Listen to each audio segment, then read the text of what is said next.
I'm Ann Trujillo with your Denver 7 update. An arrest has been made in the 1982 murders of two women in Breckenridge. Annette Schnee and Bobby Joe Oberholzer went missing on the same day, but were found dead 6 months apart. Both were hitchhikers. Both had been shot to death. Charges were filed against 70-year-old Alan Phillips of Park County last week. Details on how Phillips was caught have not been released. Johnson & Johnson will partner with longtime rival Merck to manufacture vaccines. The deal was brokered by the Biden administration. An official told the Washington Post this could allow for double the distribution of J&J's highly coveted single-shot vaccine. And as we've reported, Colorado will receive around 45,000 doses of the J&J vaccine this week. Immediately after that, zilch. That there will likely be 0 Johnson & Johnson doses the following week. And then the week after that, perhaps a small amount. It could range anywhere from 0 to a similar amount to what we got this week. And then finally, those supplies will increase dramatically in 2 to 3 weeks. And the White House estimates that by the end of March, there will be about 5 to 6 million doses that are distributed each week across the entire country. Pfizer and Moderna are still coming in strong with weekly shipments, and shots are getting into arms. And Governor Polis announced today that 70% of Coloradans 70 and older have been vaccinated. High school football, field hockey, gymnastics, boys soccer, girls volleyball, and bowling have all been cleared for practice. Most will start working out on the 8th. Football teams that didn't play in the fall will start practicing on Thursday. Colorado means business when it comes to fighting unemployment fraud, or at least its small businesses do. Here is Contact Denver 7's consumer investigator, Jacqueline Allen.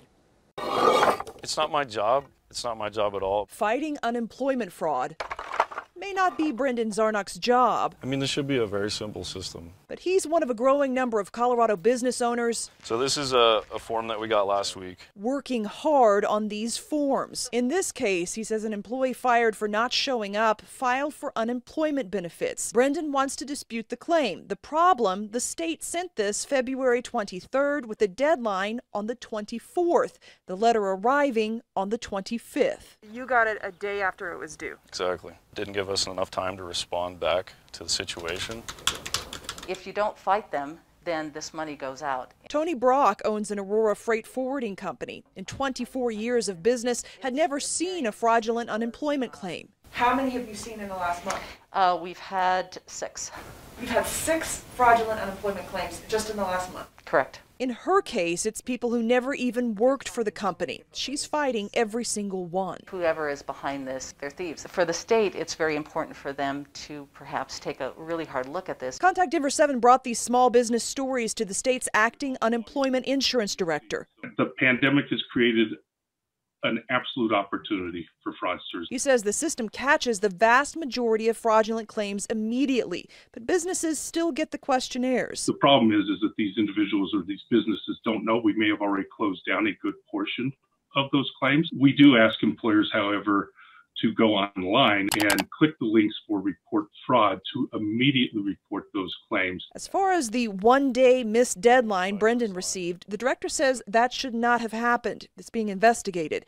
Deadlines have been extended for businesses, but these claims could affect everything from their insurance rates to PPP loans. There's times where people definitely should have unemployment. So business owners want to make sure the money's going where it's supposed to. But my concern is that if everything is auto-approving people, the wrong people, that it could be taking away from the people that actually need it. For Contact Denver 7, I'm Jacqueline Allen. And the State Labor Department will host 2 virtual town hall meetings on unemployment tomorrow. The first will be held in English at 1 o'clock. The second will be devoted to Spanish speakers. That will be held at 3 o'clock. And you can find login details on our website, Facebook, and Twitter. Thanks for watching this Denver 7 update. We are always on to bring you Colorado news and weather 24 hours a day with live breaking news as it happens. We'll be back with more news at 8 o'clock, but up next, It's Good to Know, followed by Newsfeed.